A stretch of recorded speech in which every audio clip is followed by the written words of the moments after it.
Hello, everybody, and welcome to another episode of the Imaginary Boys podcast. I am one of the two hosts, Mr. Habanero, and I have my secondary host, Mr. Ya Boy Lettuce. It me. It him. He be the guy.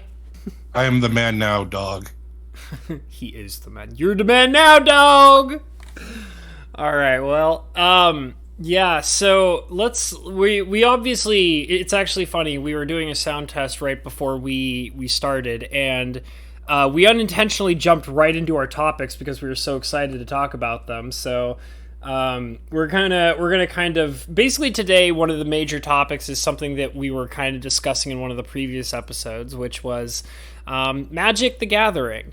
And obviously me and Lettuce are kind of, for quite some time now, me probably more so, I don't know if maybe more so than Lettuce, but I've been kind of a major hater on Magic the Gathering, specifically Wizards of the Coast, and I still really feel that way. I feel like that they are, I'm just going to go ahead and get it right out there, is I think they're a bad company that sells garbage, and I think we pay overpriced amounts for said garbage.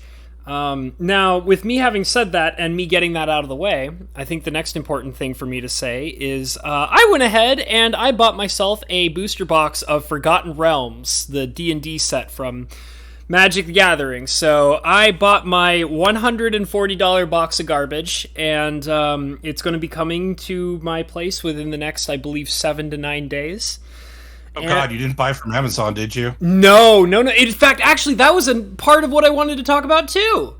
After the whole... Okay. Yeah, so basically, okay. So I will get on the hot garbage mess that is Wizards of the Coast and Magic the Gathering in general in just a moment, but I do want to talk about this whole Amazon thing. So I did actually put an order on Amazon originally is what I said here, meaning that is not the case any longer. I did put an order for the Forgotten Realms Dungeons and Dragons Magic set on Amazon, and then I think it was literally the next day. I think it was the next day. There was the whole big release and information about Amazon ripping open boxes, like slicing open every single pack within every box, taking out all the good stuff, putting in garbage, and then resealing it. And the thing is, too, that's really scary, is if you think about it, like, Amazon totally has the technology probably necessary to reseal those boxes and make them look legit. Like, it totally makes sense, And it's ridiculous. So, I don't think it's Amazon doing it. You don't think... Oh, you think it's like... I think I heard that it's like a third-party company or something that Amazon is sourcing through. Is that the case? Well, yeah. Yeah. So, Amazon, they do get boxes direct from distributors. But right. They also are the Amazon marketplace where everybody else can sell their boxes too. Yeah. And if you're a trusted Amazon reseller, there's a way to where it just looks like the packages are coming from Amazon. Mm-hmm. Yeah. So I do not believe Amazon's doing it, because the reason to do it is because you're fishing out high-priced singles. Right. Amazon doesn't have a mechanism to become a singles reseller. Right. I mean, I've seen people sell singles on Amazon. It's just very depressing to try and do that. I mean, it's the same thing as people selling on Troll and Toad. Yeah. Selling their singles on Troll. Well, I guess that would be TCG Player. Yeah. But it's basically the same thing. But Amazon, the company, I don't believe has the mechanism or the reason to scam people like that. Yeah. Well, I mean, I would just assume that it's, like, my original assumption is that it's not Amazon as a whole company, but it's, like, specific people within Amazon who are in the know of how all that functions. But at the same time, it's like, yeah, but it could just be simply, like, another distributor or group of people that are working alongside of Amazon that are doing, the scams or whatever it is. So, Yeah, the getting to the actual product in an Amazon warehouse. Yeah. Having seen an Amazon warehouse, I've never seen one, so I have no idea. There's one or two. Is it kind of like the warehouse in Indiana Jones and the Ark, where, they put it in a wood box and it gets rolled into the back of, like, billions of wood boxes sealed in a government warehouse forever, never to be seen again? Something like that, but they deal with in like bulk sizes and pallets. Mm-hmm. In order to get to a case, you have to break open a pallet. Yeah. And Amazon is nothing if not very secure. Right. So if there was an employee at Amazon doing this in an Amazon warehouse, they would have gotten caught before they even split open their first pack. So my guess is it's probably, based on what I'm hearing, it sounds like it's a situation where it's a distributor who is purchasing large amounts of boxes, going through them, then resealing them, then putting them onto a pallet, and then sealing those up, and then sending them off to Amazon to be sold? Is that... Okay. Yeah. There are some very, like actual distributors that buy direct from Wizards. Right. That makes sense. are kind of shady as Bruh. That's the part of, like, what is it, the WPN, the Wizards Play Network or whatever? No. Wizards distribution channel has always been Wizards Direct, but to get access to Wizards Direct, you have to jump through some hoops, and I think they sealed most of those hoops. But they have regional distributors, and the names of them escape me right now. Mm-hmm. There's like 4 or 5 of them in the U.S., and most local card stores buy from these distributors. Well, so I did kind of want to kind of go further into what was going on with the whole purchasing of the D&D box, because there is a little bit more to it that I found really interesting that I think needs to be said, which is, it's because it goes further than just this one messy mess with Amazon and whatever this distributor is. It's a little scarier than I originally thought it was. So originally I had purchased this box of D&D from Amazon, and I was like, yeah, this is fine. And then literally, I believe it was either the next day or the day after I had purchased it. Mind you that no money transaction had actually occurred because they can't actually take the money until they ship the box. And this was a pre-order, which is relatively nice. So then basically, Cinder Shadow is the first one who broke the news to me. He released a video. And, I did watch it. It didn't tell me very much, which is okay, but it gave me a relatively decent amount of information. It linked me to where everybody was talking about everything was going on. And I kind of looked into it a little bit based on the post and the link that he sent me, but it wasn't quite enough information at the time. So at first I just ignored it. I was like, okay, well, this seems like a very small, not a huge deal. And, I don't think I should be too worried yet. I don't think that this is something that I should be incredibly scared about. So I kind of I'm sorry, Cinder, if you're listening to this, I definitely ignored you. I definitely ignored your warnings about this because, honestly, there was just not enough information at that time, right? And then what happened was then the Magic historian, Mike Hatcher, released a video about it. And he put in a lot of work and information into that video to kind of explain a little bit more of what was happening and what was going on. So once he had done that and I had a little bit more information, I was like, okay, well, this actually sounds like that there's something really big going on that I don't understand. And I'm starting to get a little nervous about the fact that I just set in a pre-order.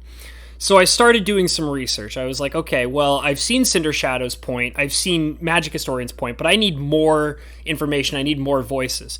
So I decided to read the entire Reddit thread, which had a ton of interesting information and surprisingly examples as well.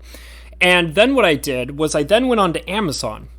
Based on, first I read the Reddit posts, which were saying like, I had this problem here, I had this problem there, I had this problem here, and I was like, okay, this is getting a little out of control. So I went on to Amazon, and I decided to read through the Dungeons and Dragons. Basically, I went to the product area, the Forgotten Realms product page, and I went down to the commentary. And there wasn't a ton of information about it, but there were a couple posts basically saying, do not buy this, even though it was a pre-order, and there was no actual purchases made yet because it was still on pre-order. And there were people talking about the Amazon scams. And I was like, okay, well, like, where, like, what's going on here? So I decided to read a little deeper into it. And they were like, yeah, this was happening during Strixhaven. This was, I went as far back as people saying this was happening during Eldraine release. People were being scammed in this exact same way, all the way back to the Eldraine release on Amazon. So, like, and then I was like, okay, well, then let me look at the Strixhaven store page. Bunch of comments on there saying I was scammed, like, these packages were opened, like, you know, it looked like it was sealed, but it wasn't sealed, the packs were open. I went into Eldraine store page, and I found comments from, like, back, all the way back, posted all the way back when Eldraine was released on Amazon. And there were people making comments saying, this is a scam, there are people opening boxes, the packages have been cut open, the good cards have been taken out. And apparently, this is something that's been going on for super duper long, and it's just never been talked about or covered because it wasn't big enough at that time. And I was like, well, I mean, it's Magic, right? So, like, you know, obviously, there are people doing this awful thing to Magic. It's not just Magic. I even started seeing comments in those other store pages about it happening to Yu-Gi-Oh! I heard about it happening to Pokemon. There are people who are going through Amazon, or whatever this third-party setup is all about. There are people going through Amazon, purchasing Yu-Gi-Oh! Boxes, Pokemon boxes, and Magic boxes, unsealing them, slicing them open, taking out all the good stuff, putting in the jank, resealing them, and then distributing them to Amazon to be sent out to people. So this is everywhere. It's not just Magic the Gathering, which I was like, this is humongous. This is way bigger than I thought it was. Like, first of all, it's been going on longer than anybody has been able to pay attention to, and I'm surprised that, you know, there haven't been more people talking about this on larger forms of social media. Like, obviously, like, here there are these people who, like, you know, as far back as Throne of Eldraine, for God's sake, who are posting on Amazon that this is a thing that's happening, but nobody's talking about it on a larger platform, which is really intimidating and really scary that nobody's talking about it, despite the fact that it's been going on for so long. And it's not just Magic. It's not just it's not just the Magic property. Apparently it's every extremely large, successful, money-making card game. Like, if it's Pokemon, it's happening there. If it's Yu-Gi-Oh!, it's happening there. It's really scary. And once I had collected all that information, I was like, all right, Amazon, I can't trust you to buy cards anymore. Like, I can't, like, this is the first time in years that I've been even slightly interested in buying Magic cards. And this might, in fact, be, once again, like, I know I said that during Dominaria. Like, when I bought Dominaria, I basically told myself this was going to be the final booster box set that I buy. But once Dungeons & Dragons Forgotten Realms was announced, I was like, okay, I think I might be willing to shell out a little bit of cash to get myself a Dungeons & Dragons booster box. But the thing is that shit ain't cheap, man! That's $140 of cardboard garbage, okay? And listen, if I'm going to spend $140 on cardboard garbage, it better be the goddamn highest quality cardboard garbage that I could possibly get my hands on. It better be sealed. It better be, you know, with all the potential that it so very much deserves. I'm not letting somebody take my cardboard garbage and scam me out of the best parts of my cardboard garbage. I want all my cardboard garbage. I want the good cardboard garbage, and I want the bad cardboard garbage. Maybe a little less of the bad cardboard garbage. But I want it all, and I don't want anybody touching it or messing with it. So what I did was I canceled my order on Amazon, and I went over to TCG Player, and I removed my pre-order from Amazon, and I put in a pre-order for TCG Player, which was, admittedly, I gotta go ahead and tell you guys, TCG Player was just a little bit more expensive than Amazon. It wasn't a huge deal. It was maybe like $5 or $6 more expensive than pre-ordering it on Amazon. But I was basically saying to myself, if I have to spend like $5 or $6 just to guarantee, well, I mean, I don't know if there's a guarantee, but it just seems safer. I was like, if I have to pay $5 or $6 just to feel comfortable sleeping at night, knowing that somebody is not slicing open my cardboard garbage and taking advantage of me and making my day a worse one, then I'm willing to pay $5 or $6 to like make sure that I'm getting, 100% sealed Wizards of the Coast cardboard garbage. Okay, so just give me my garbage. I just want my high quality cardboard garbage. Okay, and then I don't want it anymore after that. Okay, it's so ridiculous. I mean, I don't know. I don't know, like, if Amazon or anybody has any idea specifically who the distributors are that are causing this problem.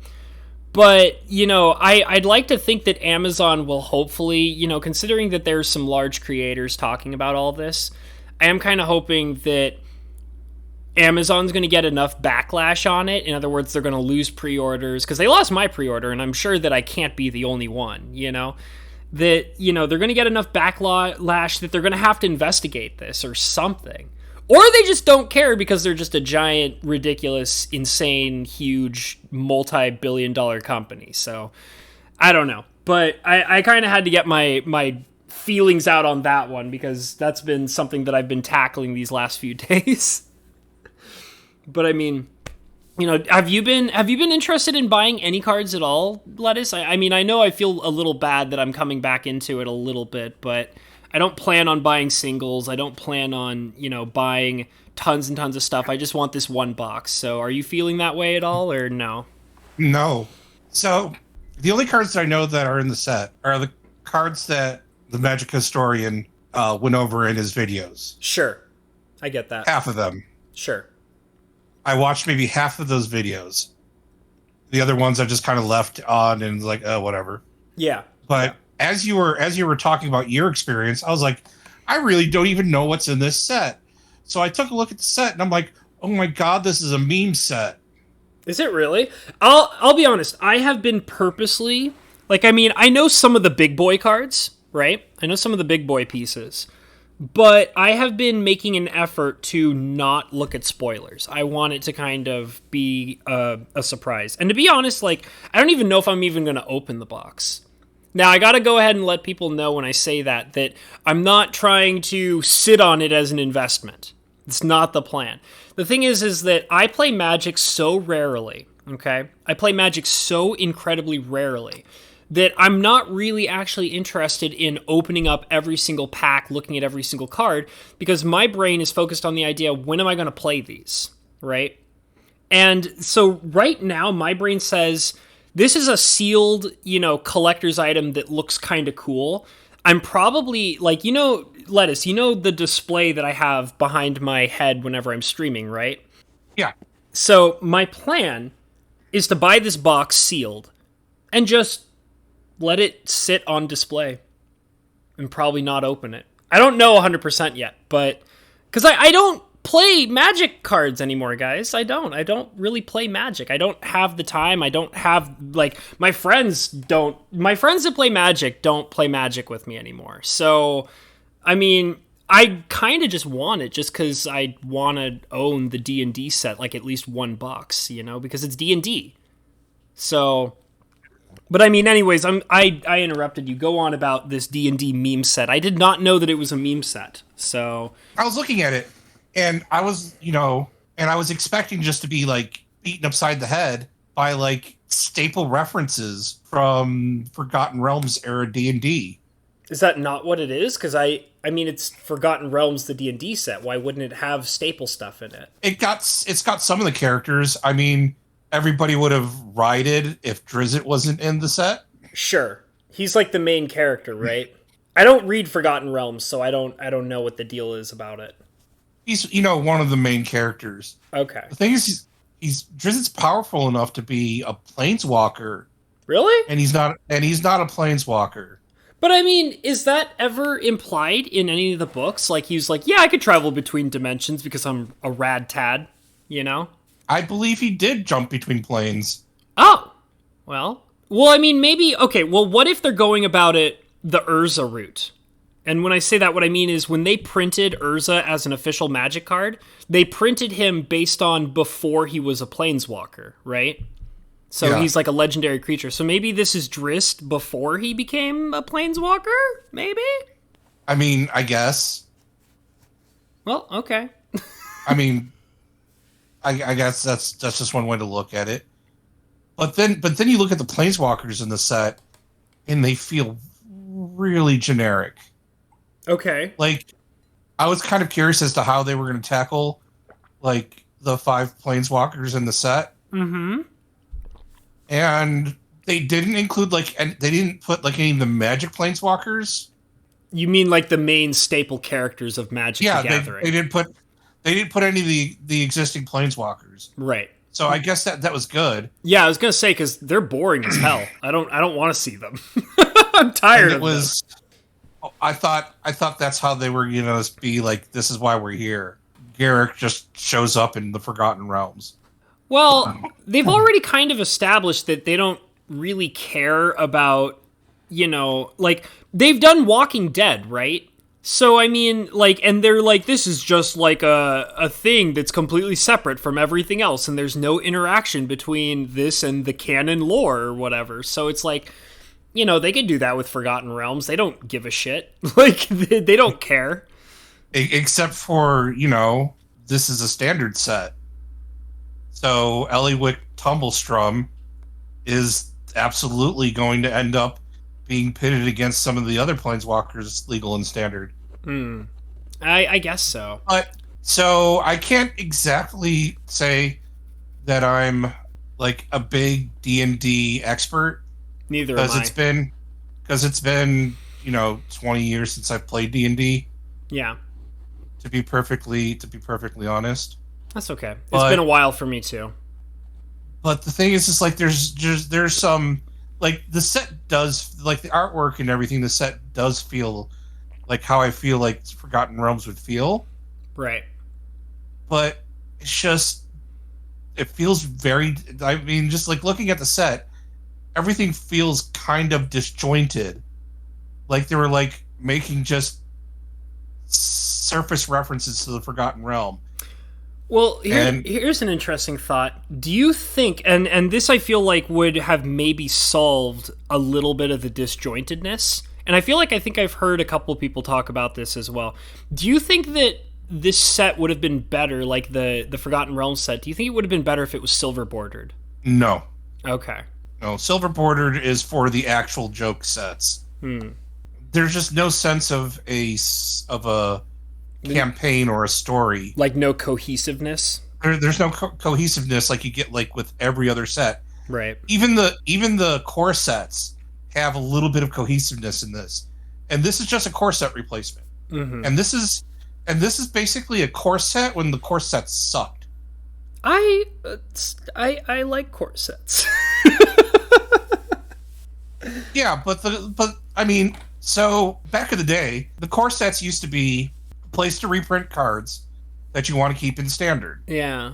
And no one really liked the core set because like the people just getting into the game liked the core set because it let them get access to some of the cards that maybe they missed. Right. Anybody already in the game, half the set wasn't even for them, and the other half, they didn't bother telling a story. There was just some cards and stuff that they were gonna move. Like it used to be, there was nothing but reprints in the core set, and what it would be cards from the previous year in Magic that they want to make sure stays. Things that might be just rotating that they want to keep, and like a mixture of some things that have rotated but they want to put back, but didn't want fit into one of the into the block. Right. And that's what Core Set was. Mechanically, for Magic the Gathering is a game where you're recognizing the fact that Standard is only the last 2 years of Magic. The Core Set was a necessary evil to kind of keep the game moving forward.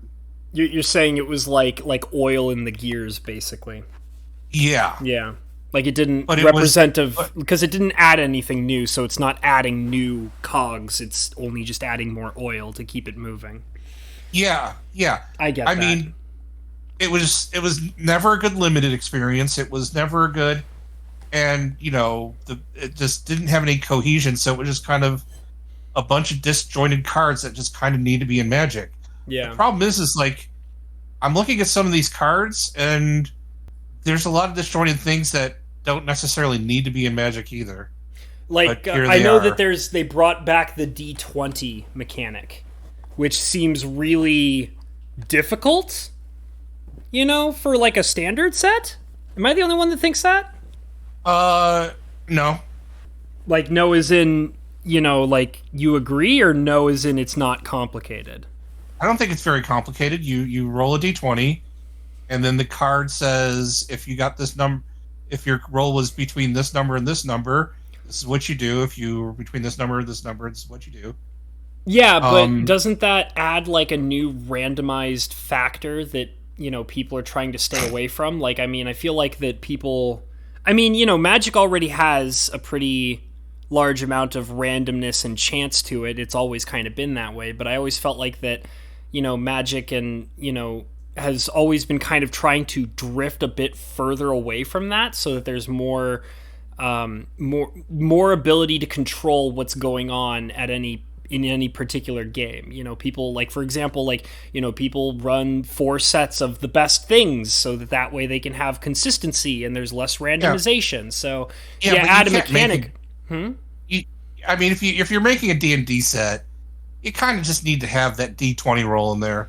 Yeah, it's pretty standard. I get that. It's iconic, I guess. And okay, so I'm just scanning through the set now. I'm not even looking at it. I'm still keeping it secret. I'm looking through it. There's not a lot here that actually forces a roll. Like, is it a you may? Is it all you may? No. Oh. No, there's a lot of them are, they're triggered ability. They're like, the spell is like on activated abilities. So they all have as far as competitive play goes, there is the if you missed it and all well. There's not even, none of the white cards have a roll mechanic. Really? Like there's no like dice mechanics in any of the white cards at all? Scrolled past the white cards, there's no roll mechanic. It's in blue. Okay. There's 1, 2, 3, 4, 5, 6, 7. 7 cards in blue. Okay. Wow, that's actually quite a bit. I bet you the majority of them is probably in red or something like that, right? Black has 1. But thematically they fit. Like spells and spell-like abilities. So black has 1, and it's tied to doing critical like damage on a sneak attack. Very thematic for something black would do. Yeah. Let's hear red. Very rogue style. Yeah, red has 1, 2, 3, 4, 5. It's actually making me kind of think of back in the days when I used to play D&D in like I had a group that I played with for a while, and 6. Nope. The bulk of them are in blue. There's only 6 in red. That's weird. All right, but that's a little. I don't know. I feel like red should probably have the majority of the dice mechanics, but that's fine. Whatever. They can do whatever the hell they feel like it. I don't. Green has 1. I'm not a card designer, and I can't speak for Wizards of the Coast. So you know what, Wizards of the Coast, you do you. And after I buy this set, I will continue not purchasing your products. So there you go. Yeah, green has one, but it's in that card that's basically a black ability. That's basically a green-black card. Yeah. Oh no, green has two, but it's a cleric, it's a druid like life gain ability. So spell-like abilities, 2 in green, and multicolored. So if you're looking at a 100-card set, like less than 20 of them are like if this is a $300 card set. Maybe. I don't know. Yeah, if less than 20 of them are die roll, then it's not like it's a big theme in the game. Yeah. In the set. But they wanted it to be represented, is what you're saying. Yeah. They wanted it to be. They wanted that the iconic of, okay, I'm doing something, roll a d20. Yeah. Okay, I'm casting a spell, roll a d20, and and it makes sense that it's in blue and red because, spells, the spell, the mage, and the wizardry type colors for Magic are blue and red. So yeah. It makes sense that that the bulk of the die rolls are in blue and red. Mm.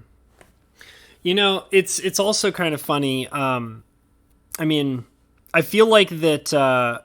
Is there anything else you wanted to kind of mention? No. I don't think. I think it's fine. Yeah. As a matter of fact, I think the Magic could probably survived a bit more of the give way to mechanic, like a cleric card that works kind of like the life gain green card, or something along those lines.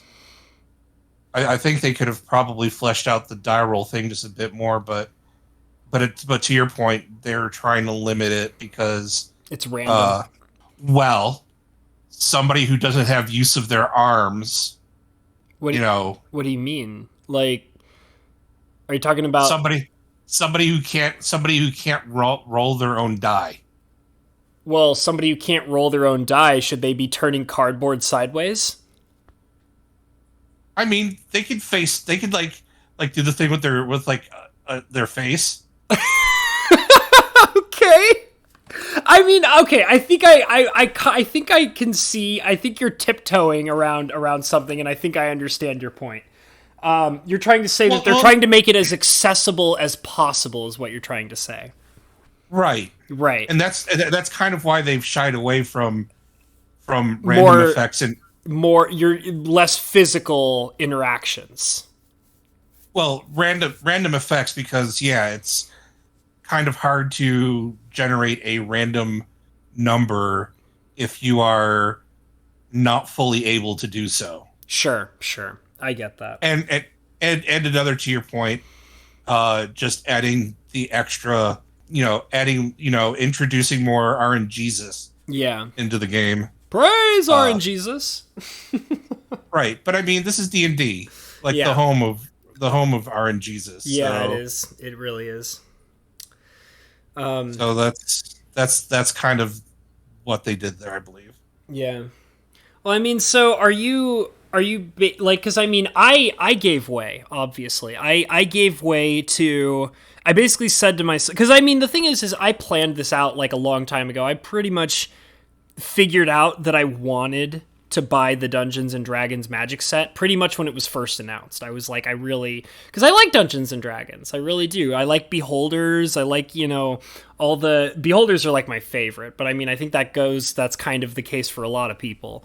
But, I love all the, when they told me that there was the, the gelatinous cube as well, I got really excited about that because I have memories of having to deal with slimes and gelatinous cubes in my D&D campaigns, and they strike fear. It's one of those things where when you're roaming through a dungeon, when you're playing Dungeons and Dragons, and you find your first set of traces that there could be a slime or a gelatinous cube or something in the caves that you're traveling through, everybody freaks the hell out. It's really scary when there's evidence that there's a slime nearby.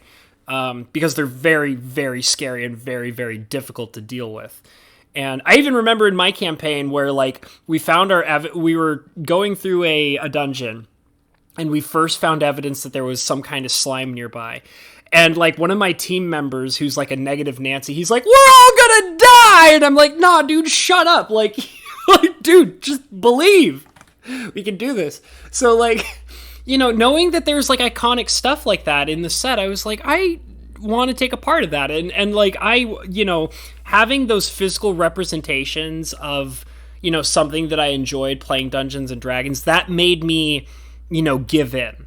And I feel bad about it, but at the same time, I'm like, well, I'll give in, and then, you know, I doubt that there's anything that they... Because, I mean, with the overall Magic lore, you know, and the progression of how things are in general with Magic, it's like, I'm done with it. Like, you know, I'm not really interested in the lore anymore.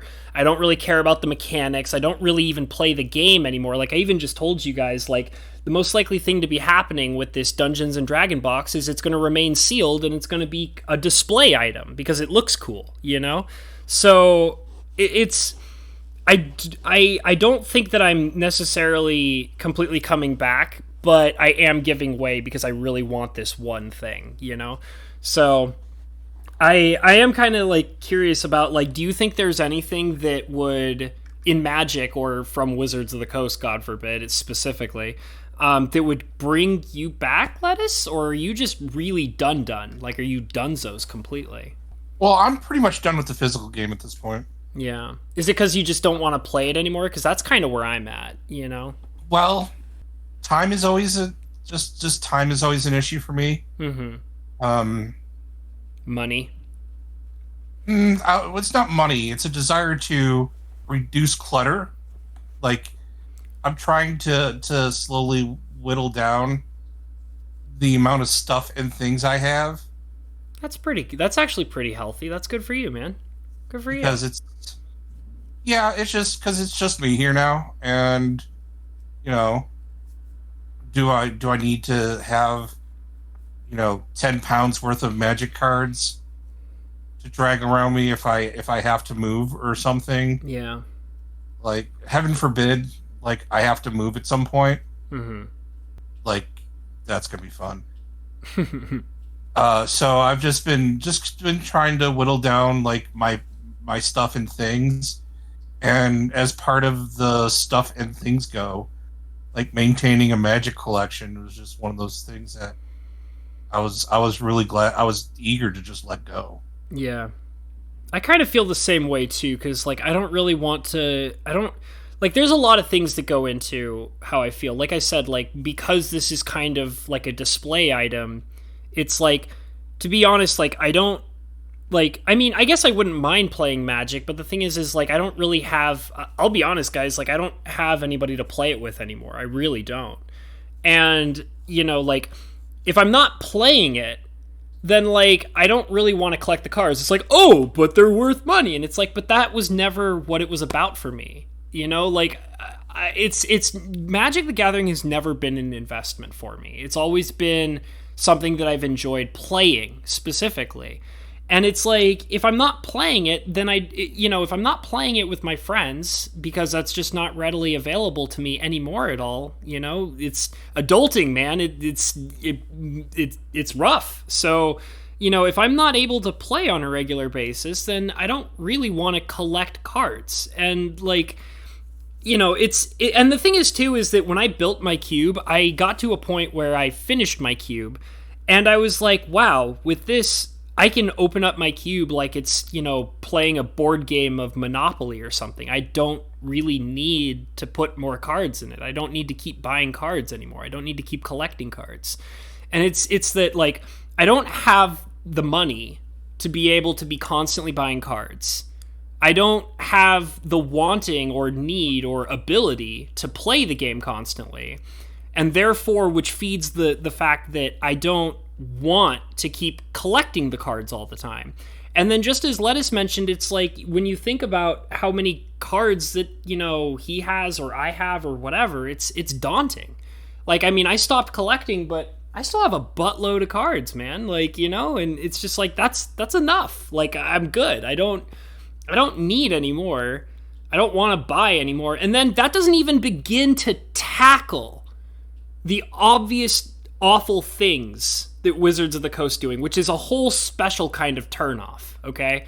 Like, I'm just talking about the logistics of, the logic behind being an adult and realizing that I don't have the money to buy all these cards. I don't have the time to be collecting, opening, and playing the game constantly. I don't have the people to be playing the game. Like, I'm just looking at it from a logical, everyday, normal person kind of aspect. But then if I, switch gears and then start talking about all the awful things that Wizards of the Coast does every freaking day, it's like, what's even the point? Because now it's like, now my adult life doesn't allow it.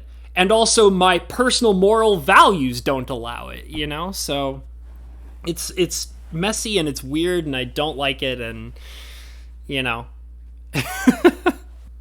so, no, I get it. Yeah. And I'm kind of in the same boat. The last 5-6 years of actually being in the game was pretty much funded by me being a judge. Right. That's kind of cool, actually. I used being a judge to kind of stay in the game, but also to bankroll my playing the game as well. Right. That when I gave up being a judge for personal reasons, mostly just didn't have the time to do it, and with the stuff Wizards was doing, I didn't feel like volunteering my time for them was something I wanted to be doing anymore. Yeah, because when you really step back and you look at all the stuff they're doing, it just makes you feel gross, right? Right. It's just, I was like, well, no, I don't agree with this. And I mean, if I'd stayed in the judge program, they probably would have kicked me out at some point because I would have said something stupid. Oh, I'm sorry to hear that, buddy. Oh, it's okay. They're a bunch of bitches. You're better off. Yeah, no. It's, I don't know. I get really grossed out by Wizards of the Coast because it's like every day, I feel like it's like every day they're doing something that's not okay. But the thing is that they get away with it, and they're still making money. And that's why I even for anybody who follows me when I'm, hanging out in, for example, Mike Hatcher's chat rooms, or if I'm in Cinder Shadow's chat rooms or whatever, I get spiteful about it. I do, because people are like, how can they do this? Why is Wizards of the Coast doing this awful thing? If they just did it this way, it would be so much better, and it would be better for the players. And then, spiteful Mr. Habanero comes in and will just be like, no, I think they're doing just fine. I actually hope that they keep doing what they're doing, because clearly it's working for them, and they're making tons and tons of money, and, nothing's changing, they make all this money, and they're totally successful with all the awful, but it's so bad for the players. Who cares? Who cares about the players? Are you throwing money at them? Then who gives a shit? The players are not caring for themselves. Yeah. So at this point, and the way I look at Hasbro, I'm like, I'm looking at them, I'm like, this is, I mean, if I was running a business, I might approach things a little differently. Yeah. But I mean, success is success. I can see what they're doing, and I know what they're doing, and I can predict what they're going to do, and that kind of makes it like some of the things that they do, I can predict, and I'm like, well, at least they're just acting like a company at this point. Yeah. Well, they're just doing what they know is going to be successful, and they don't have to it's a combination of we know this is successful, and we don't have to pay a lot of money to do it. And it sucks for those people, but who cares? Because we're making all the money and we're not getting in trouble for it. So screw them, Wizards of the Coast is no longer the small independent company that can hang out and be cool with its player base. No, I can't do that. Wizards of the Coast hasn't been that company in a decade. Yeah. So I get it, and it's kind of dirty. But at the other end, like they've worked themselves into a scale where they kind of have to do things that are going to look dirty from down low. Yeah, and Spiteful Habanero will come in and give them, a pat on the back and be like, "You guys are doing good." Yeah, it's like good business. Yeah, good business call. Yeah, I mean, they're doing fine, guys. Listen, if you're listening right now, I'm going to go ahead and tell you right to your face, Wizards of the Coast is doing great. Okay, they're doing Wizards of the Coast is getting that bag. Yeah, good for them. Like, seriously, I applaud you, Wizards of the Coast. You keep on doing your disgusting, dirty, awful, horrible, money-pinching bullshit tactics. Good for you. I'm glad you're making all your money. You guys are awesome. Keep doing it. Keep scamming those players. Keep pushing out that cardboard garbage. We love it. Clearly we love it. I mean, hell, I just spent $140, so clearly we love it. I say that with the deepest tongue in my cheek. I'm digging my tongue so deep into my cheek, it's coming out on the other side. Check it. So I just logged into Arena. No! Stop it! Well, I mean, I got 3 packs I can redeem. No! No! Boom. No! Stop it! Boom. No! Oh, my heart! Oh, God. You just drove a knife through my heart. Oh, God. Dude, which one of us just gave Wizards of the Coast $140? You're so right. Oh, God, we're all slimes. We're all slimes. I logged into Arena to make sure my count was still good. Oh. And to see, I technically could on just wild cards buy the set. Yeah. But the interface is such that I don't ever want to do that. Right after a little bit after Strixhaven came out, I was because they had an event for basically Heroic Brawl. Okay. 99 card Heroic Brawl. Basically, that's Commander Light, right? Basically the best that Commander's going to happen on Arena. They were like, yeah, we're going to run this event, and I was like, really? I'm going to go into this and check it out and see if I can't whip up a deck and go into that. I went into the deck builder and I was like, no, I don't really want to build a deck. Yeah. Like, I don't want to go through and press this button here and then go through my go through my collection and it'd be all like, no. Yeah. So I don't know. I'm just like, I've done some stuff like that where it's like, I'll have like an idea, like I'll think about like some cards for some reason that are in my collection, and I'll be like, you know what, like maybe that would be kind of a cool deck, like maybe I'll whip my cards out and I'll try something, and then I pull out like 4 or 5 boxes of cards, and then I'll just stare at the boxes, and then I'll just say to myself, nah, I don't want to do this, like I don't, and then I'll just put the boxes away, So I know exactly how you're feeling about that. I mean, I could have did the dirty net decker thing and downloaded a deck list off the internet, imported it, and then burned wild cards. I was like, or I could just fire up Civilization. Yeah, man. Like play a game. You want to play a game that's actually worth your time, right? Well. The thing is the event sounded like it was going to be worth my time. Yeah. And I was really like, I was on board. I was like, heroic, historic singleton, 100 cards, basically Commander. Mm-hmm. And I don't hate Arena so much that I was like, no, this is shit. I was like, well, I mean, if they're trying, and this sounds interesting, I'll give it a fair shake. And then I signed up, and then I logged in, and I was like, oh, no, I don't think I really want to do this. I don't want to sign up for this, Yeah. This thing. It just, I don't know. Magic is just, I don't know. Because it's really rough for me to say too much about it all the time because I just spent $140, and it's like, like there's lots of things that I would love to say, but it's like, yeah, but I'm part of that problem again. You know what I mean? Because it's like what we were discussing before, which is like it's Wizards of the Coast isn't just the way that they are because they 100% on their own chose to be that way.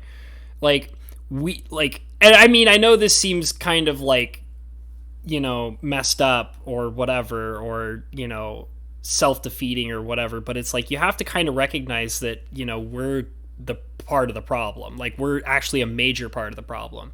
Because if we weren't buying their cards and blindly, spending our money on the cards and the garbage that they're selling us, then they wouldn't be able to get away with it because it wouldn't make money, So I don't know, it's really rough when, you want to like be a part of something like this and you're like, because it's like, oh, but it's like I said, like, oh, it's Dungeons and Dragons, like I want to be a part of that. I love Dungeons and Dragons and have these little collectibles that are, a part of that experience that I enjoy and that I'm nostalgic for, and that I have like, that I can look at a gelatinous cube and be like, oh, like I remember when I was in a dungeon and I had to like deal with slimes and we thought we were all gonna die, or like, oh, the cool beholder or whatever. And it's like, yeah, but you're also spending your money on, a slimy company that does really slimy, awful things, and it's just, it sucks. It really sucks. And I mean, I just, I hear about Arena all the time, and, especially when you're talking about it, and I just can't get into it. And it's one of the things that really bothers me about Arena is I don't think the gameplay is stimulating in the slightest. I mean, do you ever feel like it's just not stimulating, like it's not magic, it's not entertaining, or it's magic against some really terrible AI? Yeah.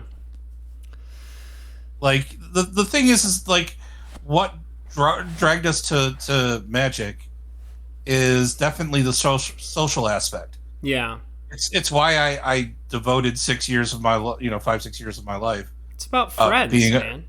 Being a judge. Yeah. It's being a part of that social group. It's the social interactions. Mm-hmm. And Arena, because and in all fairness, like they kind of had to be very guarded with interactions in Arena. Yeah, emoticons, no chat, because people are knobs. Yeah, because and even with emoticons, people are still knobs. Oh yeah, like everybody's a knob, but at the very least, people aren't committing hate crimes. Yeah. In the chat, which Wizards is just so scared of it happening on their thing, and they're getting blamed. Yeah. And I mean reasonably so. I mean reasonably so, because they catch shit for what people say in Magic Online chat. Yeah. They saw what people say on Magic Online chat, and they were like, "How about we just don't allow this?" Yeah. The thing is like if they put just like a touch bit more effort into making the social aspect of Magic Online a little bit better. You mean Arena? I mean, yeah, Arena, just a little bit better. Yeah. It would be passable. I don't necessarily want to have a chat window in the game. Mm-hmm. I don't want to have a chat log in the game, but maybe a lobby, or maybe better connectivity with like Skype or something. I mean, not Skype, Discord or something. Yeah, but Discord is kind of a tarnished brand. Okay. So that was kind of hard to do. And the thing is like people, I'm going to go ahead and shill for Star City Games again. That's okay. I don't necessarily know why. But maybe because they know how to do things and operate things? I don't know. Yeah, I guess. But they, people have built things around Arena.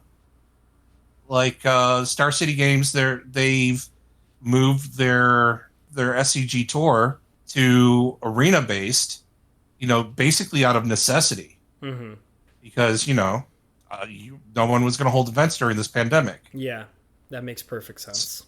So they got they got third-party tournament software, and I think I know which tournament software they're using. Mm-hmm.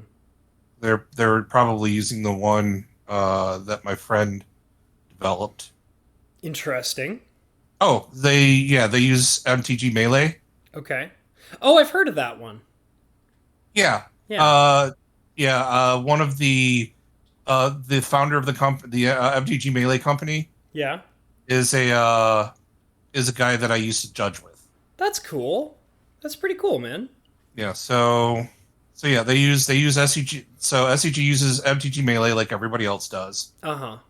As a matter of fact, a lot of the SCG guys also work for MTG Melee. Mm-hmm. I think Brad Nelson is a part of that company as well now. Nice. But anyway, yeah. So, where was I going with that? You're trying to talk about the connectivity and making it more social. So they use MTG Melee has at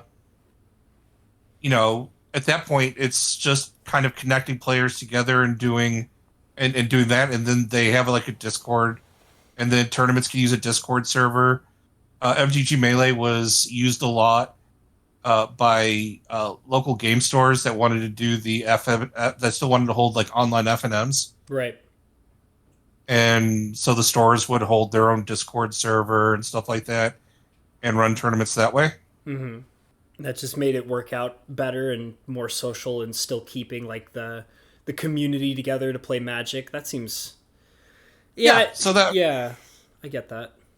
So that's pretty much what went on there. Mm-hmm. But the thing is really, like, Wizards was using Arena to run Pro Tour things, but they didn't have like built-in, like there was a lot that they could have built into Arena to save themselves some headaches, but they never did it. Yeah, well, I mean, that's because it probably would cost money that they don't want to spend, right? I mean, because that's kind of what they're built and designed to do at this point. Is like, well, if we don't have to spend money, then we shouldn't, right? They have like they have a constantly increasing goal for each 5-year plan that they do, right? So wherever they can cut any cost, they're going to do it, So it's like, well, we don't have to optimize our game because we can hold on to that money, and that's part of our 5-year profit plan, right? So there you go. Yeah, I mean, I guess, but and they're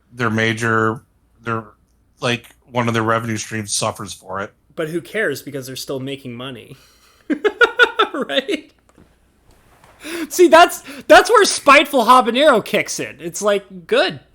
No, I get you. I understand you. The problem is like, yes, and you're absolutely right. Until you're not. And well, that's based on the assumption that they're actually self-destructing and they're slowly burning themselves alive, and eventually there will be nothing left. But until then, it's all profit, so who cares, right? I guess. Yeah. Like, you guess, like, that's what they're doing, so who cares? I got the hugest smile on my face right now, dude. No, I can feel it. Like, you sound very happy. Like, smugly self like content. Well, it's just because that's how they operate. So it's like, why should I, it's like, why should I be angry? When you really, like, when you look at it through, like, the spiteful, cynical lens, it's really funny. Like, it's hilarious. So it's like, there's no reason to be angry about it. You just kind of accept it for what it is, and you either choose to support it or you choose not to. But as long as you can recognize what it is, it's hilarious, Long, awkward pause. Right. Yeah. No, I was just... No, it's okay. The thing is, no, like, I understand. And the problem is like, their player base is shrinking slowly. I've actually noticed that it has been. I've been noticing that. It's shrinking. Yeah. So while yes, they could just keep raising the prices, the problem is it's just going to cause the shrink to escalate. Yeah.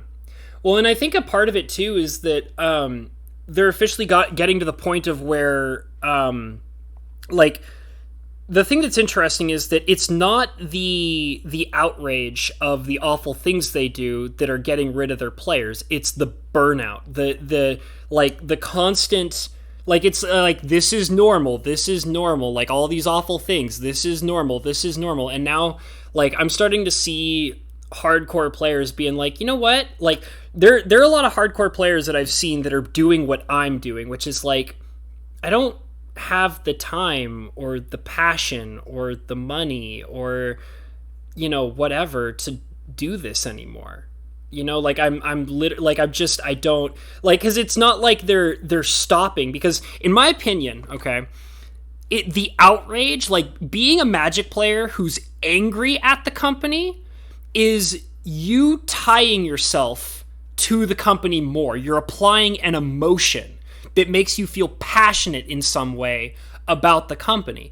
And as long as you have that rage or, you know, happiness, you know, if you're feeling that intense happiness about the cards or the game, or you're feeling that intense rage over the awful things the company are doing, you're tying an emotion to that company, and therefore you're less likely to quit because you're still passionate, you're still invested, you're still emotional about it, right? But what's happening is that I've been seeing a lot of players being like, I feel indifferent. I don't care, you know? And it's like, and then when they feel that indifference and that lack of care, it's like, I don't care about the company. I don't care about the goodness of the cards. I don't care about the game. I don't care about spending money on this game anymore. And I've been seeing that slowly begin to increase. I feel like that, like, I was having a discussion with Cinder Shadow, and he basically was starting to say that kind of stuff to me as well, you know? And it's like, it's when you get to that point where you start realizing that, you know, you don't care, and therefore you start recognizing that your time and your money is best used elsewhere. That's when you're going to start seeing people drop off. And I feel like it's happening. I feel like it's legitimately happening. People are like, I don't want to do this anymore because I don't care. That's how you lose the players. That's how you lose the fan base. It's not about you're not going to lose your fan base due to anger. You're not.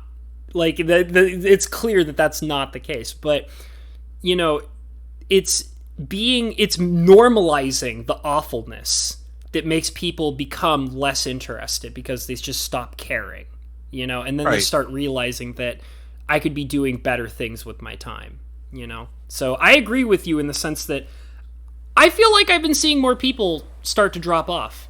And especially, like, the hardcore ones that would spend lots and lots of money. I feel like I'm definitely starting to see that as well. Well, depends on the range. Like, I think, like, the people, like, the last time we talked about this, you were like, well, the whales. What about the whales? Yeah. And yeah, the whales are kind of in it for the long run because of a sunk cost fallacy at this point. Yeah. Yeah.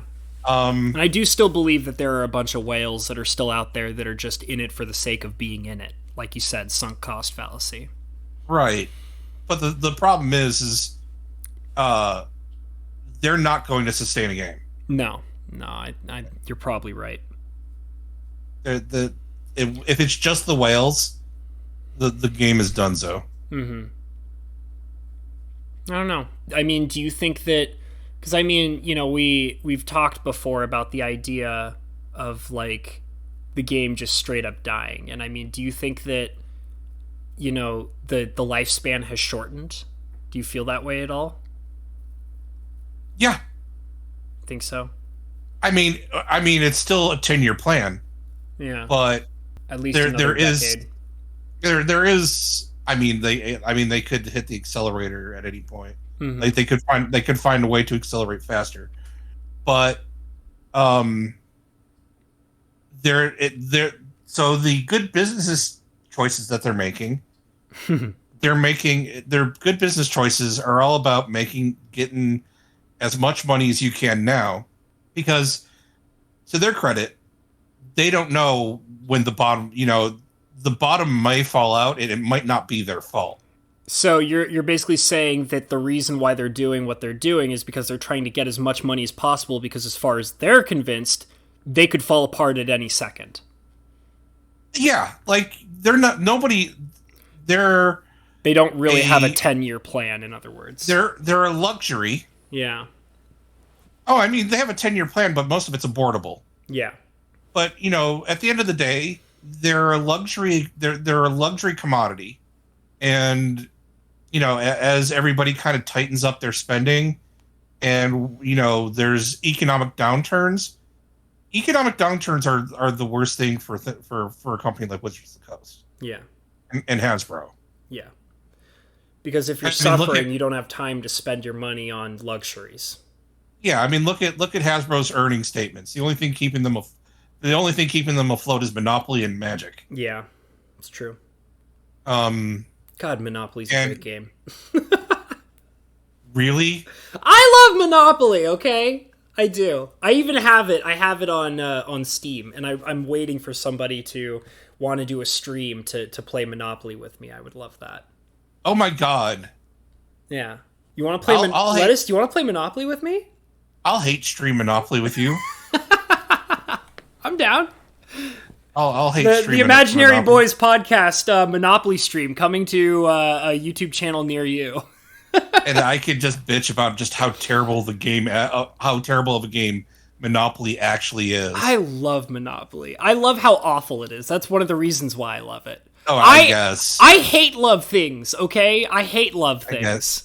No, I get that about you. And one of the many things I just find adorable about you. I am a spiteful, spicy man, okay? Full of spiciness and full of spitefulness, okay? Yeah, no, I mean, if you want to stream a Monopoly game, I'll bite the bullet and I'll buy Monopoly. Yeah, man. Because let's face it, I have an almost 9-year-old. Okay, I'm down. We'll plan something. We'll plan something, buddy. And I'll get Monopoly on Steam. It's just like all those you don't know Jack games I bought for us. Yeah, man. Dude, we should also, I know that we keep forgetting to do it, but we should also plan a Jackbox game session. That'd be really cool. For the community. Sure. I'd be down. Yeah. Yeah, that's something. Fun. Yeah. If people are interested in playing you don't know Jack games, comment in the link below, comment in the comment section, and then like and subscribe. Please go down below into the comments section, write out a link, and type your comment within that link, and link it down below. Yeah. And don't forget to comment and subscribe. Yeah, like, comment, and subscribe. And while you're down there... Okay. Well, you know what? We do kind of have to wrap this up. We're getting to that. We're getting to that time. But do you have any last minute thoughts or anything? Anything else you wanted to kind of bring up real quick? You're a sucker. I am. I spent $140. I know. You spent $140 something on a box that's going to depreciate. Yeah. In 6 months. You gotta keep it sealed. You gotta keep it sealed. You gotta hold on to it. You got to have them diamond hands. You do know that I may open it out of spite just because you said that, because I'm a spiteful, spicy man. Okay. No, don't. Either become hatred. Let it consume you. Yes. Yes. Do it. Do it. Do it. You become one of them. Let the hatred consume you, young Skywalker. You can become an investor. And your portfolio is crappy sealed boxes. Oh God, no! Once again, like I said, it's never been about the money for me when it comes to Magic. It just never has. And when I wanted to get it, it was the nostalgia and love that I have for D&D, the fact that there would be Dungeons and Dragons collectibles in it, and the fact that I could take it as a sealed box and just put it on display on my, like, that was literally the whole thought process behind it. I was like, I mean, a part of it also was that I would hope that maybe someday I would have some, like, friends that I would maybe want to draft it with, you know, or something like that. But, I mean, that was one of the thoughts behind it too, was I was like, well, maybe in the future, you know, maybe in the future I'll just be like, hey, it's been like 10 years. Let's crack this Dungeons and Dragons box open and just play it for funsies, you know? But I thought it'd be cool to have on display because I, you know, have my little kind of shelf behind me when I stream and do videos, and I just thought it'd be kind of cool. I don't know. But yeah, no, I'm a sucker for spending $140 on it. What are you going to do about it? Point and laugh. Yeah. Shut up, mister. I just opened Arena. Yeah. Opening up Arena didn't cost me $140. Yeah, nerd. I know. Shut up. Nerd. Shut up! Shut up! Shut up! Shut up! All right, man. Well, that's okay. I'm about to spend $12 to buy Monopoly. Yeah, take that! Take that, jerk! Got him! Got him! See, we got another one for you, Hasbro! We got another sucker for you! Alright. Well, this has been Mr. Lettuce. I have been the sucker, and we are the imaginary boys. We're gonna go ahead and get out of here. Goodbye, everybody. Goodbye.